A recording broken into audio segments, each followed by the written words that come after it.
Did you know your brain literally fights itself when you try this simple test? Look at the word red written in blue ink and try to say the color out loud as fast as possible.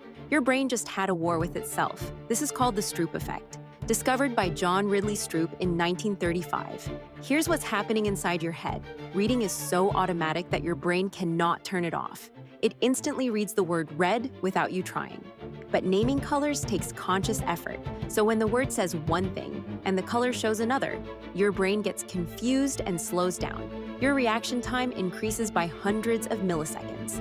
Children who can't read yet don't have this problem at all. This proves your brain processes words faster than colors. Psychologists use this test to detect cognitive decline and measure mental flexibility. The stronger reader you are, the more this simple color test will mess with your head. Your reading skills are literally working against you.